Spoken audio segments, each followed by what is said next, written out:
Hello, everyone. So welcome to the Crossstack event. For those who is joining us for the first time, I will just explain what this event is about. Crossstack is an exclusive online DevOps event for our large Andela community. This event will consist of one exciting talk from a DevOps leader in the Andela community with time for a community discussion and Q&A at the end. So in this call, we will discover the world of site reliability engineering with Frank Edu and how you can achieve 99.9% uptime by implementing Kubernetes into your SRE today, straight away. After this talk, you can actually start doing that. We really hope to encourage you, and I'm sure Frank will do a great job of doing that. So now I won't take a lot of time from Frank. I guess you can introduce yourself and do it as you want to do. So the mic is yours, Frank. So feel free to take it over and do as you want to. Hello, everyone. If you can hear me, please put on the chat and let me know you can hear me. Correct? Yes. Yes, we can hear. Yeah, so excited to be here today. Yep, and I think, wow, 47 participants already. Pretty great. I don't know if you can mute, please. I'm hearing myself back. Okay. Anthony, please, could you mute? Okay, great. Yeah, cool. Yeah, so my name is Frank Adu Osahon, and I am over 18 years of experience in the ITIL field, and started out as a software engineer. I was a full stack for some real couple of years down the lane, and I began to love infrastructure. So I started diving into Linux systems, sometimes playing role as sysadmin, and also building containers. And I think I was already a DevOps engineer. I never knew I was actually doing DevOps, because then it wasn't called DevOps. We were all known as a full stack engineer. You do the backend, you build containers, you run the Spring Boot application, you deploy it, and you push it out onto in a Linux environment. So that was how I started. And it has been quite a very good journey so far. So in terms of DevOps itself, and as well as yeah, so in terms of DevOps, I've had over 8 years of experience in this field, and so I don't call myself DevOps. I will tell you why. And simply a site reliability engineer. I know a lot of people have a lot of questions to ask. I've been getting a lot of questions already. What is the difference between an XRE and also, okay, and also DevOps as well. So today I think I will be able to break that so everybody will get a clear understanding on what XRE actually is in itself. So currently now, I am the senior site reliability engineer with Antofos here in Belgium at the moment. Prior to joining Antofos, I was with Udan. Udan happens to be a B2B based out of Bangalore in India. A very big e-commerce site. I think in a day I was managing over 1 million traffic on that platform. So it was quite huge as well. And I'm pretty much excited with where I am right now. It's basically a data health platform that I currently manage at the moment right now. So now let's go. Let me share my screen. Oh, where's the share button? Sorry, I'm a bit bad when it comes to, okay. I think I can share my screen now. Sorry, I wasn't for you to see now. Actually, I'll be sharing the same things. I just finished a KCD Africa, which I also talked about site reliability with Kubernetes on the cloud native space. That happened last 2 weeks ago, and it was a very great event that was held as well. And So I'll be using the same slides for it as well. Please don't mind the KCD Africa you're seeing there. It's the same thing that I'll be sharing here as well too. So yeah, so this is kind of like a continuation of where I actually stopped that day for most of you that were part of the KCD Africa that just gone past by organized by Cloud Native Kubernetes Africa. Yeah, so now the first question is who is an XRE? This is a question that I've been coming up so many times, and there've been a lot of misconception about it between SRE and all that. Well, I'm not going to blame anybody making such mistakes. Even sometimes the hiring manager doesn't even know the difference between an SRE and within an SRE and a release engineer. Okay, so basically, who an SRE is your main job is to make sure there is a reliability of every services that is running in the production environment. Your main concern is with production systems.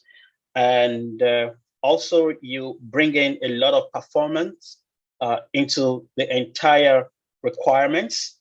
And also you are kind of like a business technical owner within the team as well. And so you are much more than just being a release engineer.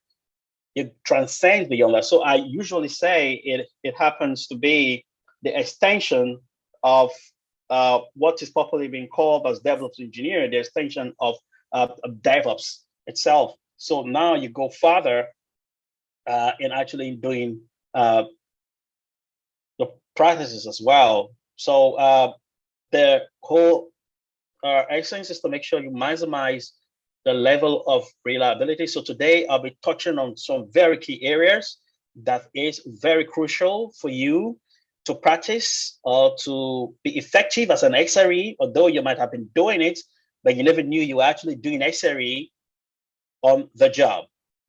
The next slide. Please, you can keep your questions coming. If you have any questions, I will attend to that later. Key areas of focus of Kubernetes. So now this is the interesting part when you are in a space or you find yourself where you have Kubernetes as the main infrastructure that you run your production workloads on. It becomes so interesting to actually work on such systems. I could remember a time where I have to strictly work with containers and actually still being able to maintain some level. It's quite a Herculean task to actually work with. But Kubernetes itself has actually made it so, Kubernetes is actually built with fault-tolerant kind of mechanism. I think we all agree. Yeah, I think we are all DevOps individuals. I know I'm talking to experts as well here as well too. So I have to be very careful with the way I relay the issue as well. Okay, so key areas we'll be talking about here is service uptime, which happens to be availability, reliability, systems of observability, HAs and DRs, automation, fault tolerant, and GitOps, which happens to be your CI automation part, and also containers. We'll already talk about containers. Not just containers, but containers, and in order to make sure their health check is on point. Then you have SPA, which is a single point of failure, and also you have monitoring. So this is where the issue comes in most times. When people talk about SRE, the thing is all about is just monitoring, just monitoring. It goes beyond that as well. Then also you have a management part to play as well. You plan on call plans as well. You handle incident management. You do some very good RCAs. Also, you are involved with blameless postmortem, and also critically software design. So this is where your software engineering background actually comes in. Or if you don't have a software engineering background, this is where your software design part has to really come into play.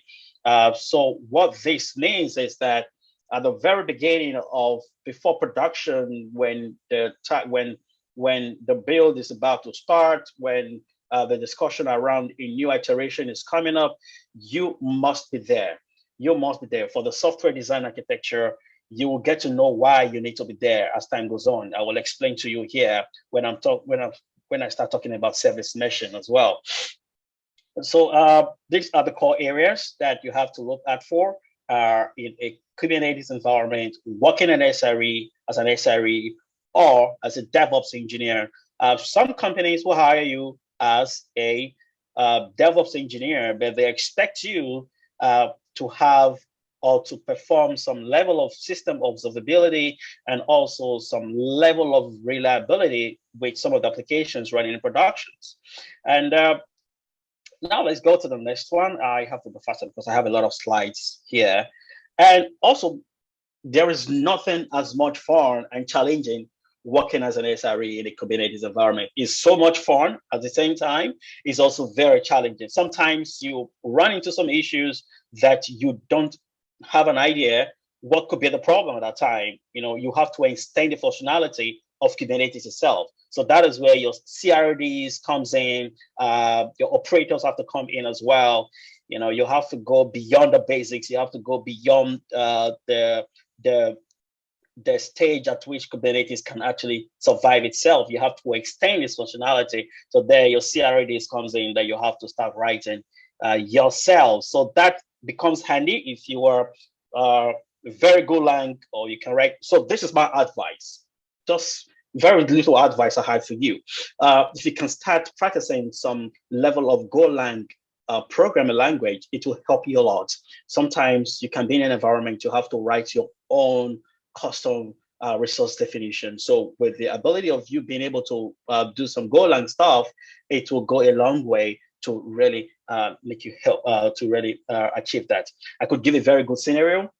In my own case, we needed to have some custom CRDs that was not available in the community and needed to be written, and it has to provide our own kind of infrastructure the way we want it. All right, to be able to sync with our backend databases and all. So the CRDs out there weren't actually doing the right the kind of enhancement we actually wanted. So we needed to write that ourselves. So we're very lucky, myself and some other team members could actually do some stuff with Golang, and we actually did that. So that is just a tip. Please get your hands dirty with Golang. It will really, really save a lot. Then also, availability. This is very, very, very common. We hear these terms a lot. Kubernetes is built with high availability and all that. Fine, we all understood that. We know that. But how well are you architecting the system for high availability to happen? Just having your normal, fine. You have your three normal standard, you have your master, you have your secondary and all that running. Cool, pretty cool. But how well are you making it high availability ready? The interesting part that I said is fun to work in a Kubernetes environment, because Kubernetes itself is readiness fault tolerant. So what you need to do, you need to extend that functionality to make that happen for the Kubernetes space. So a practical example is you have your 3 nodes, which is your normal, you have your 3 nodes. And so now you've gotten your 3 nodes running, and now you want to make it more high availability. What you need to do, very simple, get another 3 nodes. You make one act as a load balancer. So you can have an HE proxy running, you can have any Nginx running as well. Depends on the reverse proxy of the proxy you really want to run to act as a load balancer as well. Then you have your 2 master nodes, okay, for you to have to form quorum. All right, I will explain what the quorum is actually. If you're coming from a Linux background, you should have a little bit understanding of what a quorum is basically. So when you have the elect happens and all that, so to form a balance of that as well. So you have the proxy node. When I act as a proxy node, also you need to have one that runs as your secondary master and your third master. And also, this is where a lot of my folks get it wrong. I have been doing that wrongly long before now. I don't usually pay attention to etcd, having etcd running in its own cluster. I don't pay much attention to that. By the time I tried that, I saw that it was running separately. I improved my performance. I'm telling you, my performance was improved. My recovery time was quite faster. If anything happens, all right, my backup is quite faster as compared to me just having my etc running within the master node itself. I think most of you understand what I'm trying to really talk about. And also, you're pretty much lucky if you're running in a cloud environment where you can just spin up and have these configurations done.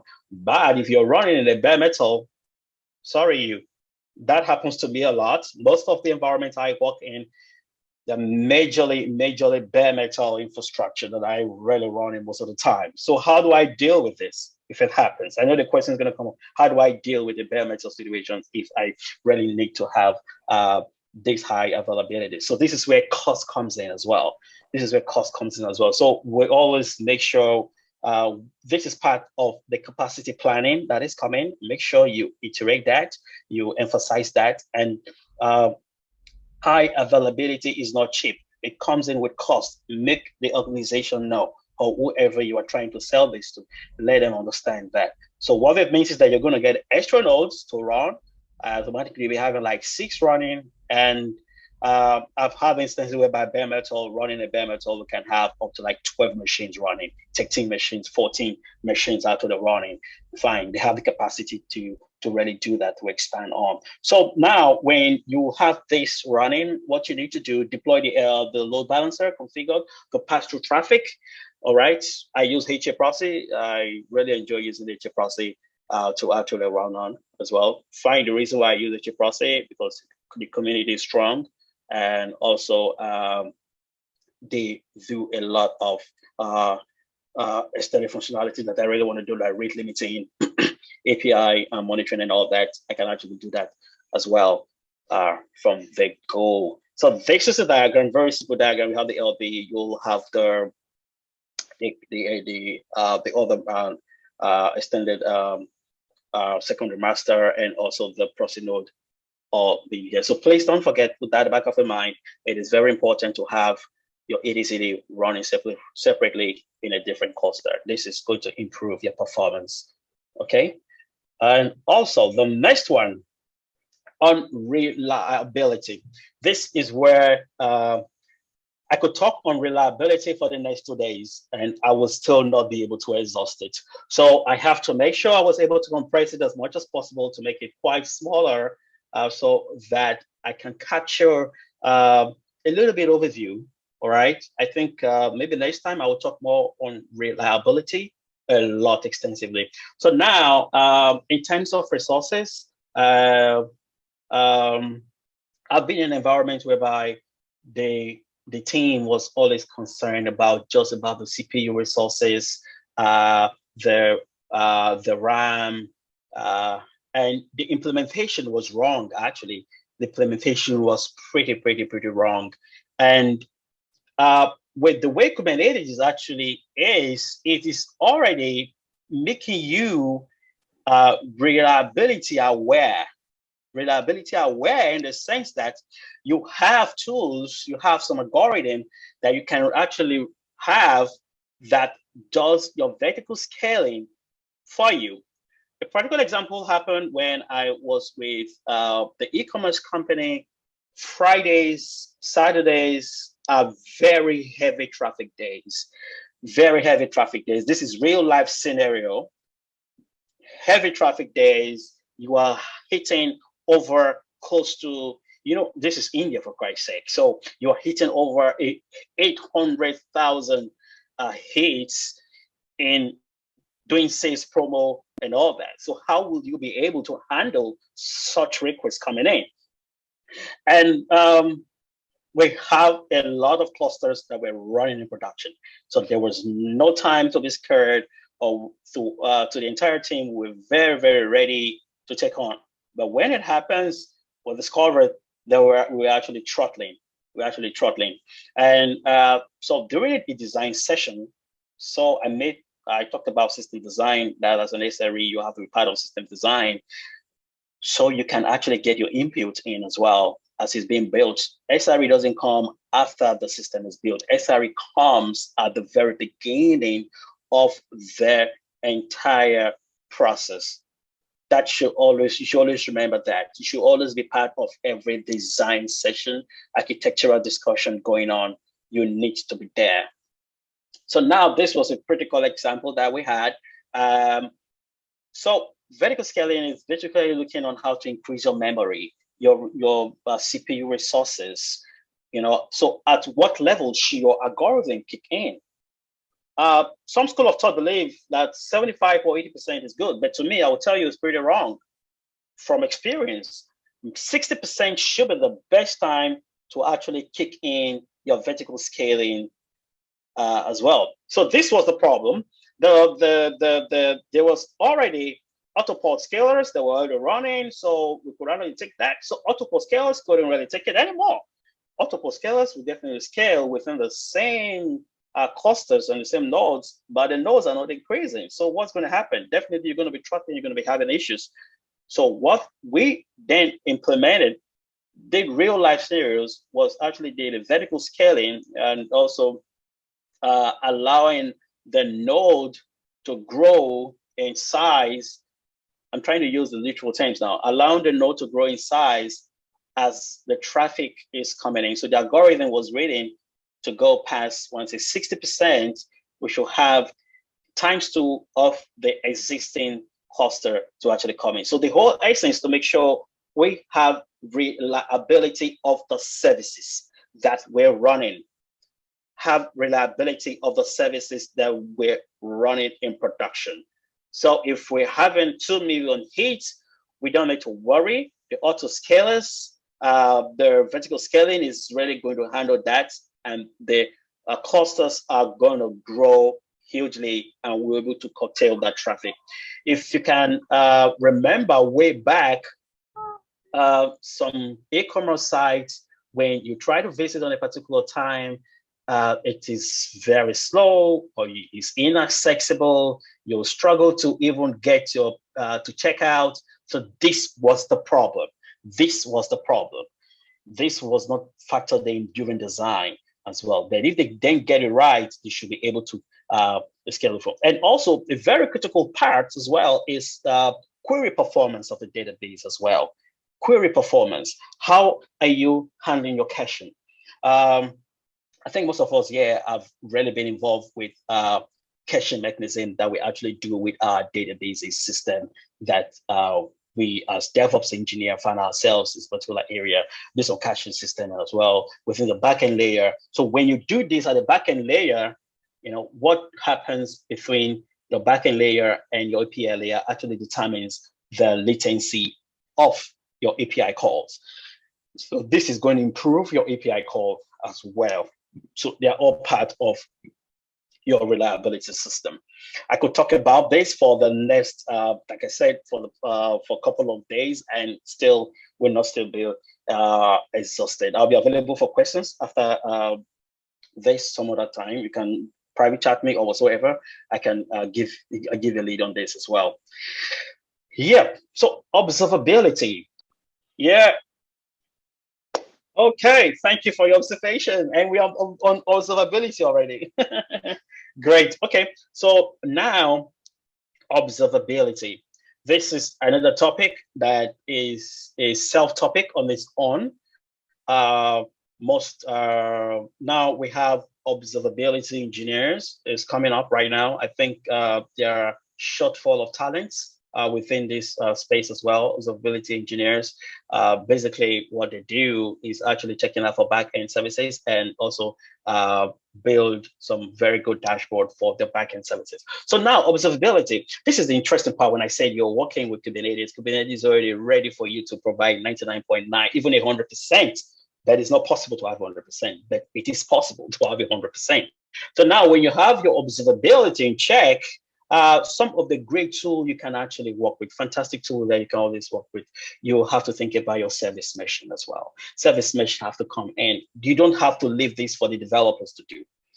You don't have to leave this for the developers to do. The developers could only do some certain level. They could only inject it, and you need metrics to monitor. You need metrics to monitor. So from the diagram, you could see how the service proceed and the the microservices actually communicating. I don't want to go too much into service mesh and all that. That would take a whole lot of time to actually complete. So you retain your observability. You have to look at some tools like service mesh system. And we all know when we talk about service injection, so you have to inject these as your sidecars to run within the microservices they're actually running. And I got a question a particular time when I actually spoke was, how do I'm running a single page application. Do I really need a service mesh to actually do that? I believe service mesh does very well within microservices. Fantastic, very good question. Very good question. But I would suggest you can have your observability within an SPA in different forms and in a different way. You can build an APM to scrape your endpoints at a particular interval.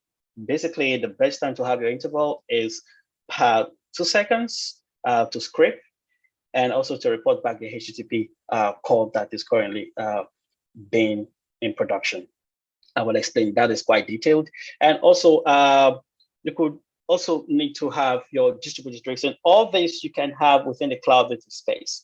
Your distributed tracing system, you can have the like Jaeger, you can have like Zimkin actually doing the work as well, and also building the dashboard, and also set alerts on endpoints failures as well. So now the question is, as an SRE, how do you know that an endpoint is failing without the marketing team or without the business team reaching out to you and asking or finding out what happened to this particular endpoint, or what is really happening? A very good way to do that is actually having your EPMs running.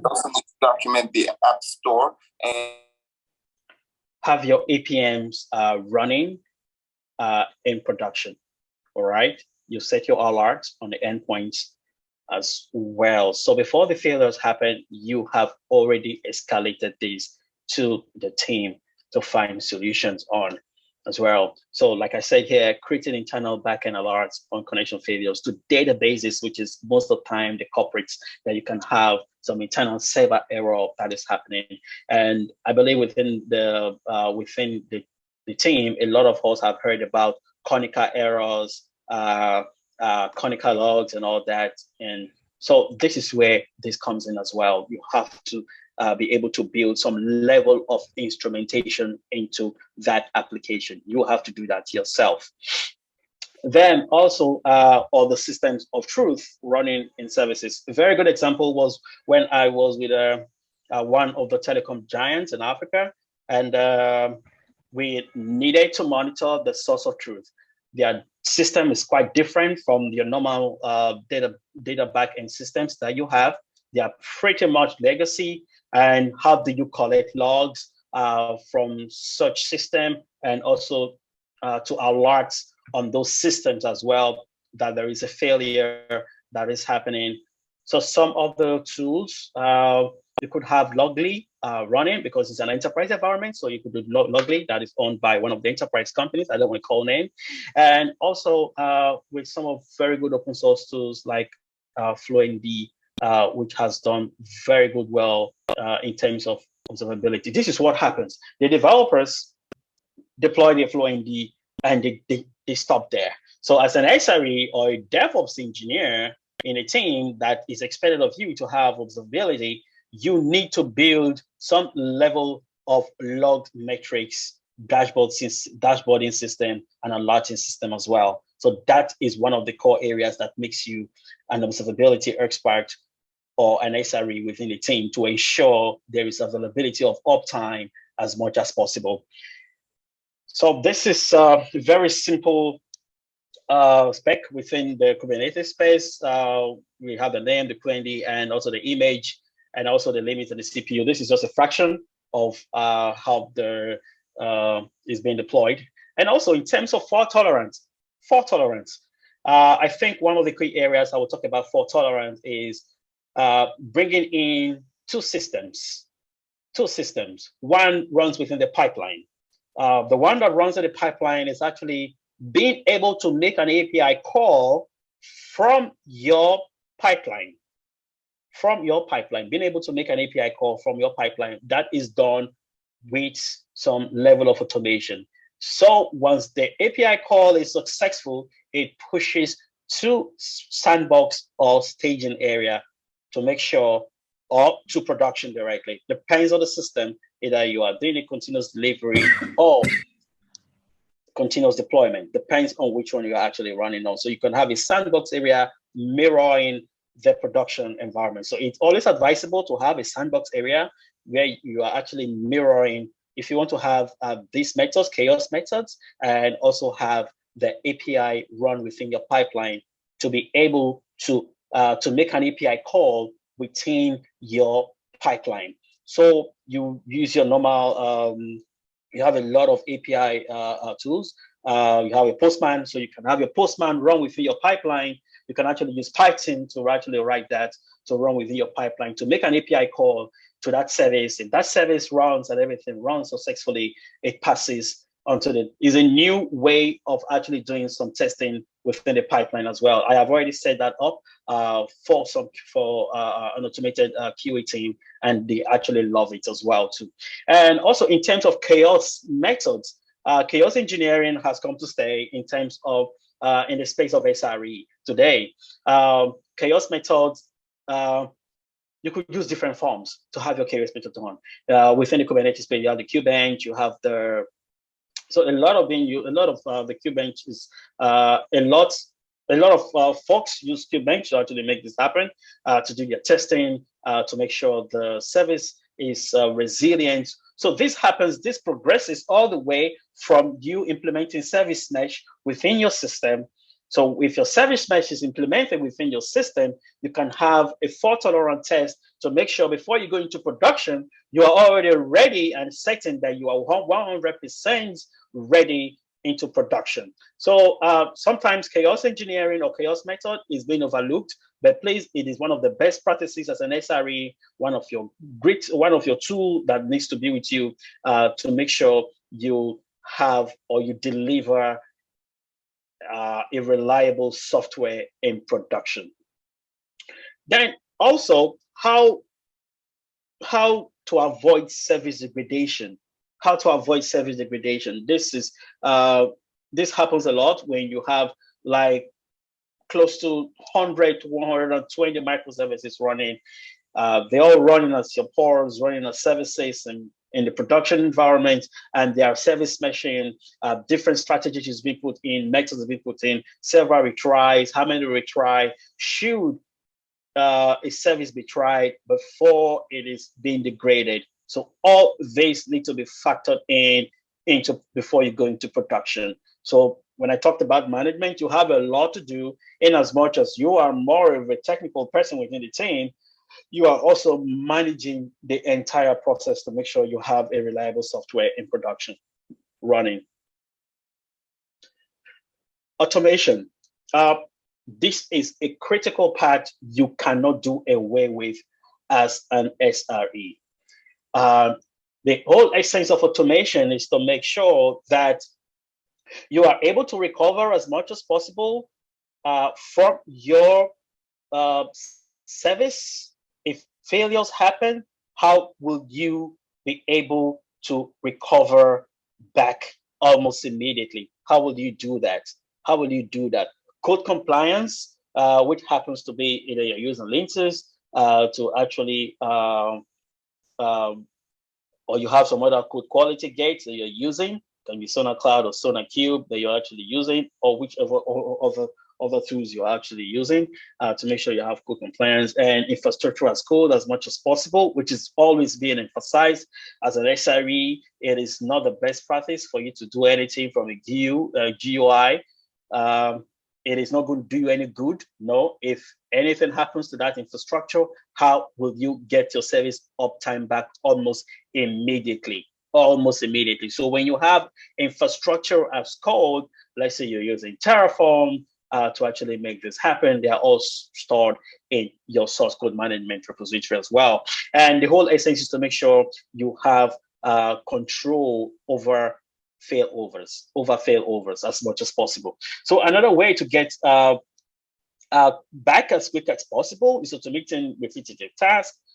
Very good example is your SSL sets. How do you handle your SSL sets? How do you handle backup? Is your backup automated? Is your SSL renewal automated? So all those are part of the core areas you have to look into as an SRE within a team. You are not just a release engineer. You are more than a release engineer. You are more of taking care of the infrastructure and also the services that are running on this infrastructure as well too. So you have two core responsibilities to really look into as well. I'm just being so fast so I can meet up with time as well. And also, you remember I talked about failovers, how able are you to recover back from a fail? Okay, GitOps. GitOps is a solution. GitOps. How well do you use GitOps? You know, what level of automation are you really putting into your system as well? So all these are part of the automation process that have to come in within your release flow system as well. So let's say you have options to use between Flux. I think most of us here have used Flux CD or Argo CD. All right. The main difference between Flux and Argo CD is very simple. Argo CD, you can monitor multiple repos.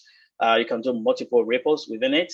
And also with Flux, it's one repo at a time. So that is the biggest difference within both of them. They are very good tool as well. So it depends on which one you actually want to use, the use case that actually suits you at the particular time. So GitOps is a solution, and you have to automate it as much as possible. So self-healing, a lot of time, configuration, a lot of folks, when I mean folks here, I'm talking about DevOps engineer, make mistake in configuring Argo CD. You have to make sure it is self-healing as well. And also the prone as well too. You need to make sure those configurations are well set.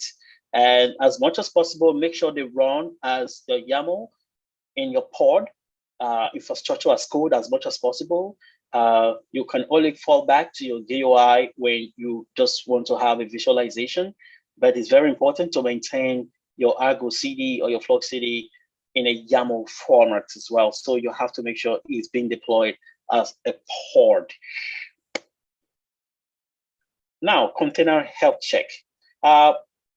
We've all seen, we've heard, well, I won't talk about so much about init containers. I think it's something we all know here as well.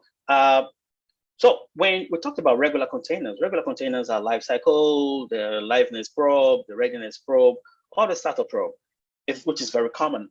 So now using init containers, a very good example that I actually used in a data platform was when I implemented that within using Kafka, actually running Kafka in production, and you need to build their application out of Java. So how would you want to do that? You putting them in one container will make it redundant and make it slow, and it can even crash as well. It waits for a long time, and if liveness probe doesn't get the exact amount of time, it will exit and it will make that service degradable. Remember I talked about degradation? It will make it degradable. So if you're using it containers, it solves the problem of service degradation, because this is what happens, all right?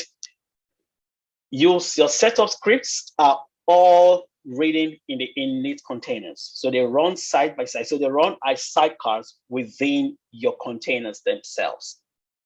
So you have your code within it running automatically. So a very good example, if you have an application that has to run some legacy applications like Java, for instance, or some Golang or some Python script, and you make them init, it will make your life a lot healthy. When I mean healthy, better off, and you'll be less to having failures in production with your service that is running. And this is just a snippet of some of the applications. I know most of us have heard about this command line and all that. So now this is the init containers part, all right? So this is a very good example of how it actually looks like anyway. Although today is not running into deep dive and all that. I think some of these days I will do a deep dive into hands-on on this as well. So I talked about single point of failure. This is where you have to come in and, as much as possible, let your voice be heard and make sure everything you're saying is something you have experience on and you've actually tested it out, because this is going to cost the organization huge amounts of money if anything goes wrong with the system. So single point of failure, you have the application, and I think we've heard about multi-region. How do I prevent failures in production when I'm running on the cloud? The whole essence of you being in the cloud, working in the cloud, is to make sure you have some level of resiliency, some level of failure proof. So if I have a system that is in production already, how do I make sure I avoid single point of failure? Multi-region is the answer you can do there. DRs, the disaster recovery system. This is what SRE do. This is what SRE do. And also infrastructure as code. I've already talked about that before, using Terraform as well. All right. So when you have a multi-region, automatically you are failure proof already. You're failure proof already. And this is where most of the time confusion happens. Like DRs, you do your disaster recovery and you actually do your database. And if you're running in Kubernetes, you should have experiences. When it comes to persistent volume, you have a lot of problem running multi-volume, running multi-region, sorry. So how will you be able to mitigate that as well? So that is one area you have to really look into as well to make sure that doesn't happen to you. So multi-region, one thing you should be careful about your persistent volume. How would you be able to make sure your PV still stays intact and in check as well? So when you have a DRO running, one, it improves your database query performance. If you can remember, when I started, I was talking about query performance. One of the areas you have to look into, your query performance. So when you have a DRO running, you have an SQL DRO instance, you have a log shipping strategy, which is one of the cheapest. Geo-replication is pretty much expensive. I think very few companies actually do that. It's very expensive to run. And the cheapest so far is snapshot, taking a snapshot backup. So what you do with your backup, you have to make sure you have to do some automation on that. What is the time period? What is the MTTR and all of that you have to really take into account before you can have your snapshot taken? Is it hourly?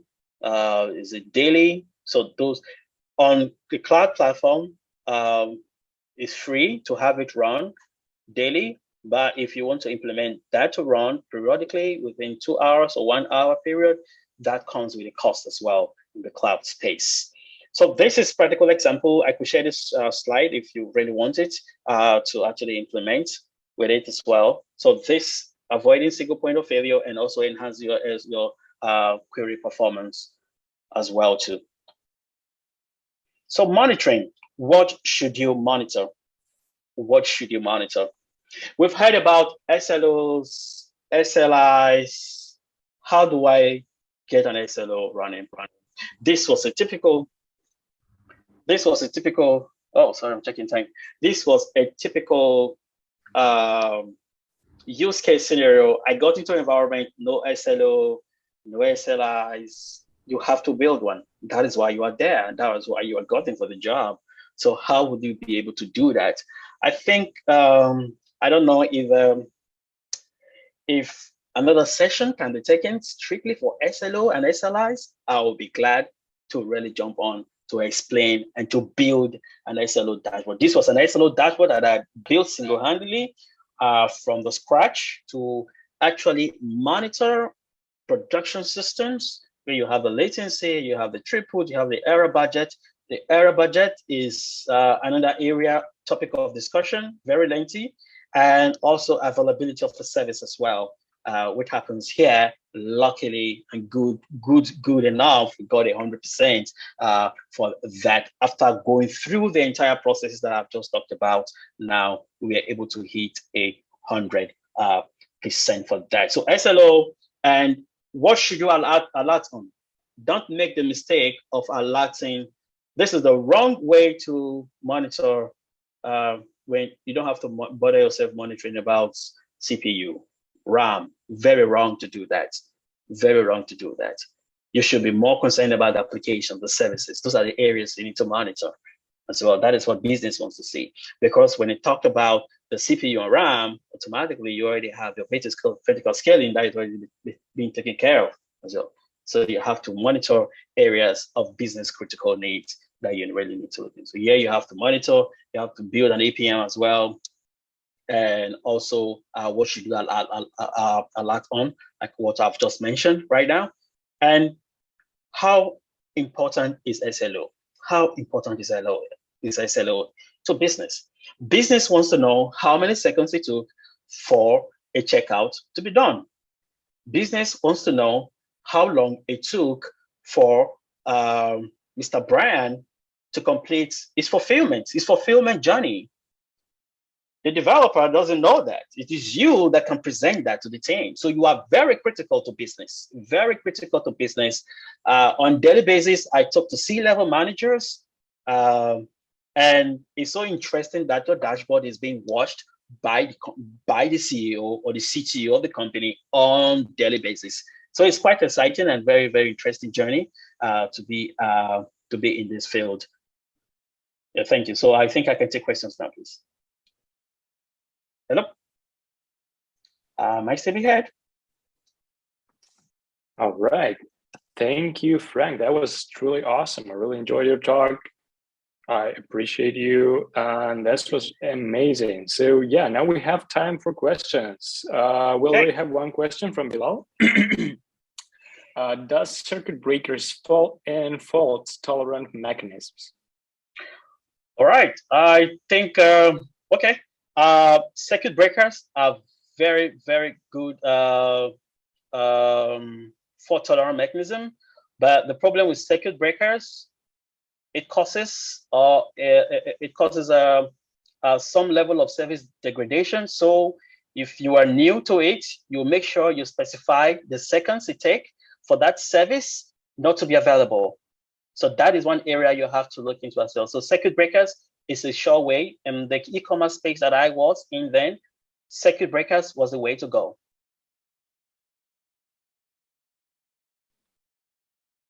Yeah, I hope that answers your question. Well, according to the message, thank you. I believe that was a good answer. All right, any more questions, folks? I'm happy to ask those to Frank if you have any further questions. Otherwise, you can catch him on Slack and ask those later, or just stay in touch with him because he is generally a nice guy. Well, it's available to answer your questions.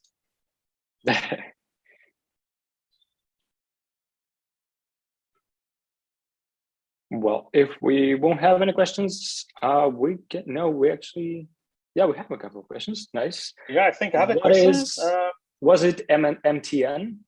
Yes, exactly. It was MTN. Good. The next question is, what the difference between observability and monitoring? Okay, observability is you're actually targeting the entire service running itself. All right, so you are focused more on the logs part as well, and you are more concerned about logs. So is the logs that is being generated that actually forms part of your monitoring system. I don't know if that makes sense to you.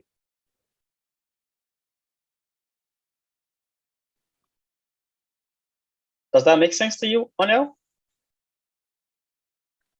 No reply yet. Okay. Well, we'll see. If Ornell, if you want to just ask additional questions for more clarification, please send those in the chat. Otherwise, we'll treat this as answered. I guess, yes, I guess it's answered because we didn't receive any additional questions.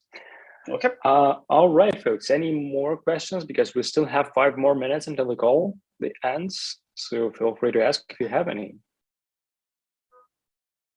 Is this any area about site reliability you're not clear about with DevOps? Are you confusing the two? There is a lot of confusion about those two parts.